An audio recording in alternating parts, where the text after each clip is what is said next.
Ajjechaa fi gochi garaa jabinaa raayyaan ittisa biyyaa Itoophiyaa namoota nagaa irratti raawwatu Oromiyaa keessatti daran hammaateetti fufee jira jechuun Adda Bilisummaa Oromoo yaadachiise.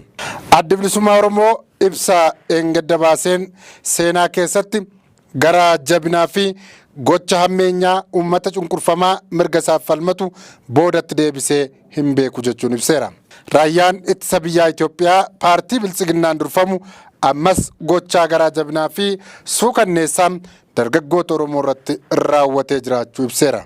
Raayyaan ittisa biyyaa Itoophiyaa hagayya 30 bara 2023 dargaggoota maqaa isaanii Hundee Bantii, Tamasgeen Inaa yookaan Daangaa, Firoomsaa Biiniyaamii fi Waaqtolaa Darajjee jedhaman godina Qeellam Wallaggaa Onaanfilloo ganda Suudii keessaa seeraan ala qabanii hidhanii turan kan jedhu ibsi kun dargaggoota kanneen erga to'atanii booda gara magaalaa Dambidolloo geessanii ganda Duwwaa 2 mana elektirikii keessatti hidhanii achiin booda humnoonni mootummaan hidhachiisee bobbaase haala suukanneessaan reebuun nyaataa fi dhugaatii dhorkatanii hiraarsaa turaniiru jedha. Itti dabaluun dargaggoonni kunneen garmalee waan isaanitti hammaateef nu ajjeesaa jechuudhaan loltoota mootummaa kadhachaa turan jedha ibsi bahe kun. Kanumaan dargaggoota hidhaman kanneen keessaa gaafa fulbaana 8 bara 2023 dargaggoo Tamasgeen Inaa jedhamu ajjeesuun isaanii bira geenyeerra jedha. Adda Bilisummaa Oromoon warri isaan waliin hidhaman biroonis eessa akka jiran hin beekamne jechuun ibsa isaa keessatti eereera. Guyyaadhuma kana raayyaan ittisa biyyaa Itoophiyaa dargaggoo maqaan isaa Galaasaa Jifaaraa Dhaabaa jedhamu bakka jireenya isaa magaalaa Amboo keessaa qabanii gara bakka dhaloota isaa Ona Amboo ganda Galaan Waddeessaatti geessuudhaan haala suukanneessaa fi gara jabinaan guutameen ajjeesanii jiru jechuun ABO'n ibseera. Ittuma fufuun raayyaan ittisa biyyaa Itoophiyaa guyyaadhuma kana bakkuma eerame kanatti yeroo lammaffaaf mucaa umriin isaa waggaa 17 ta'e Incaalaa Taayyee Ajjamaa jedhamu haala gara jabinaan guutameen ajjeesanii jiru jedheera. ABO'n ibsa baaseen godina Wallagga Bahaa Ona Sibusree ganda Jaarsoo Waamaa keessatti mucaan maqaan isaa Danuu Malkaamuu Gammadaa jedhamu ajjeesanii daandii irratti gatanii bineensi qaama isaa mancaasee jiraachuu himuun gochi suukanneessaan kun adeemsa seeraa tokko malee namoota meeshaa waraanaa hin hidhanne irratti raawwatamuu Adda Bilisummaa Oromoo ibseera. Gochi hammeenyaa akkanaa yeroo jalqabaaf kan raawwatame miti kan jedhu ibsi ABO'n baase kun bara 2021 keessa humnoonni mootummaa Itoophiyaa hidhachiisee bobbaase dargaggoo Amaanu'eel Wandimuu jedhamu magaalaa Dambidolloo keessatti uummata fuulduratti baasanii osoo haatii fi firoonni isaa maaloo mucaa keenya ajjeesinaa jedhanii bo'anii watwaatanii haala suukanneessaan rasaasatti roobsanii ajjeesaniiru jechuun yaadachiiseera. Itti dabaluunis bara 2022 keessas barattoota yuunivarsiitii magaalaa Naqamtee mana isaanii keessa televezyiinii daawwataa turan irratti marsanii qabuudhaan abbaa torbeedha jechuun bifa gaddisiisaan ajjeesaniiru kan jedhu ibsi kun bara 2023 keessa Ona Sibuu keessatti humnoonni mootummaa hidhachiisee bobbaasee dargaggootaa fi shamarran 6 erga ajjeesanii booda bo'oo guddaa hallayyaa fakkaatu keessatti bakka tokkotti kan awwaalan yoo ta'u hagayya gaafa 15 bara 2023 godina Shawaa Bahaa Ona Dugdaa ganda baadiyyaa Birbirsaa Guddaa Sabboolee jedhamutti humni mootummaa Biltsiginnaa namoota 5 erga qabanii booda gaaffii tokko malee namoota 3 maqaan isaanii Jaarraa Qajeelaa Bulbulaa, Boonsaa Machii Abboosaa, Daallee Gonjoo Tufaa, Gitaachoo Gonjoo Bulloo, Jimaa nama jedhaman qabuun harka isaanii duubatti erga hidhanii booda dararaa ulfaataa erga irraan ga'anii booda bifa suukanneessaa ta'een ajjeesaniiru. Dhumarrattis ajjechaa suukanneessaa akkanaa waggoota 4 darbaniif Oromiyaa fi naannolee biroo keessatti raawwatamaa turan ija addunyaa jalaa dhokatuu waan hin dandeenyeef hawaasni idil addunyaa fi dhaabbileen mirga namoomaaf falman lammiilee dararamaa jiranii fi nama isaaniif dirmatu dhaban kanneeniif dhaabbachuu akka qaban Adda Bilisummaa Oromoo waamicha dhiyeesseera.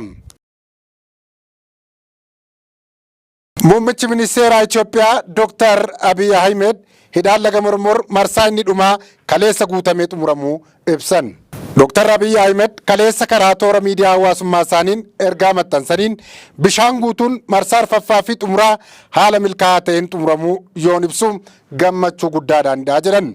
Itti dabaluunis lammiileen Itoophiyaa wal taanee hojjechuu keenyaan uumaan nu gargaareera ka jedhan muummichi ministeeraa Abiy Ahmed kanneen hidhaa kana milkeessuu keessatti qooda qaban galateeffachuudhaan gamtaan keenya kun dhimmoota kaan irrattis dabaalamuu qaba jechuun himaniiru. Oduun kun kan dhaga'ame yeroo biyyoonni sadan Itoophiyaa, Masrii fi Sudaan dhimma guutinsa bishaanii fi haala bulchiinsa isaa irratti marii gaggeessuu eegalanittidha. Ijaarsi dhaabbayyaa kun waggootaan 10 dura kan eegale yoo ta'u, waggaa darbe irraa kaasee elektirikii maddisiisuu eegaleera. Haa ta'u malee Masrii fi Sudaan waan kana irratti quufoo miti. Inumaayyuu Masriin dhimmicha mana maree nageenya dhaabbata mootummoota gamtoomanii fi gara liigii araboota gamtoomanitti geessuun furmaata barbaadaa jirti. Oduma wal fakkaatuun erga muummichi ministeeraa Itoophiyaa hidhaa laga Mormor marsaan xumuraa bishaan guutuu xumuramuu isaa erga beeksisanii booda Masriin kana irratti mufii qabaachuu beeksifteetti.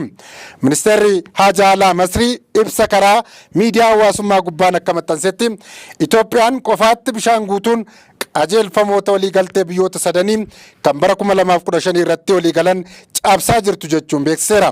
Itti dabaluunis dhimma guutinsa bishaanii marsaa xumuraa amma Itoophiyaan beeksiste kanas murtee seeraan ala jechuun erga ibseen booda qajeelfamni waliigalteedhaa bishaan guutuu duraa akkaataa hidhichi guutamuu fi hordoffiin taasifamu irratti biyyoonni sadan waliigaltee irra gahuu qaba jechuun ibseera.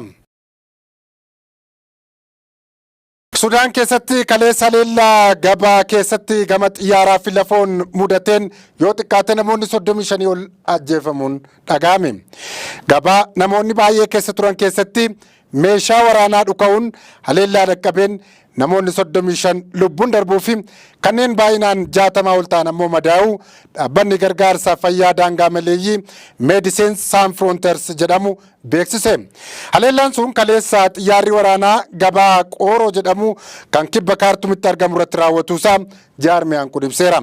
Qindeessituun dhaabbata deeggarsa fayyaa Medecins Sans Frontieres Maaruu Baartaan ergaa karaa toora miidiyaa hawaasaa isaaniin qoodaniin tola ooltonnii fi hojjettoonni hospitaalaa Bashaariyaa haleellaa dilbata kaleessaa magaalittiin akka malee nahaniiru jechuun ibsaniiru. Dhaabbatichi akka jedhutti meeshaan waraanaa dhahuu namoota gabaa keessa jiran erga rukutee booda haleellaa xiyyaaraa biraan itti fufee guyyaa namoonni nagaa lubbuu isaanii itti dhabanidha. Kanaaf rifaatu keessa jirra jechuun himaniiru. Namoota dhohinsa sanaan miidhamanii jiran amma hospitaala Bashaariyaa ciisanii yaalamaa jiraachuun jaarmiyaan kun ibseera. Sudaan waraana waliinitti kan seente eebila darbee hoogganaa waraanaa Jeneraal Abdul Fattah Al-Burhaanii fi ajajaa humna addaa biyyattii Jeneraal Mohammed Dagaaloon walirratti ka'uu isaaniini.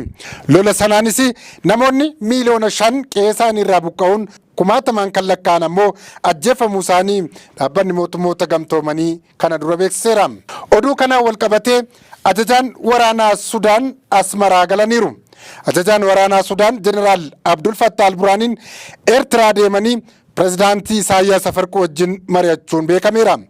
Jeneraalichi Asmaraa kan deemanii fi daawwannaa hojiitiif haa jedhamu malee Isaayyaas wajjin dubbii waraana Sudaan keessaa kaasanii mari'achuuf jiru. Bara 2019 pirezidaantii duraanii Omar Al-Bashir fincila uummataa fi tumsa waraanaatiin erga aangoo irraa kaafamaniitiin Sudaan nagaan arganne. Mootummaan ce'umsaa siivilii fi waraana irraa hundeeffamee ture fincila waraanaa Jeneraal Al-Burhaaniitiin taasifameen mootummichi diigamee biyyattiin amma lola hamaa keessa jirti. Ajajaan humna addaa Jeneraal Mohammed Dagaaloo fi Jeneraal Abdul Fattah Al-Burhaan jidduutti lolli ka'e lubbuu namoota hedduu galaafatee kumoota guddaa immoo qeefi biyyarraa baaseera. Lolli jeneraalota lamaan kanaa araaraaf illee mijatuu didee akkuma itti fufeetti jira. Biyyoota lola sana keessa harka galfatanii dubbicha daran ammeessaa jiru jedhaman keessaa tokko Eertiraadha. Eertiraan Al-Burhaaniin adda bilisummaa uummata Tigraay gargaaraa turaniiru jechuun qurrama qabdu keessa baateetti jedhu xiinxaltoonni. Amma Al-Burhaan Asmaraa kan deemanii fi Isaayyaas Afwerqiitiin harka kee keessaa baafadhu jechuuf immoo nuuf araarsuuf akka ta'e ifatti wanti beekameeru hin jiru. Biyyoonni lamaan kun baroota dheeraaf ganama wal lolanii galgala araaramaa yoo nagaaniiru.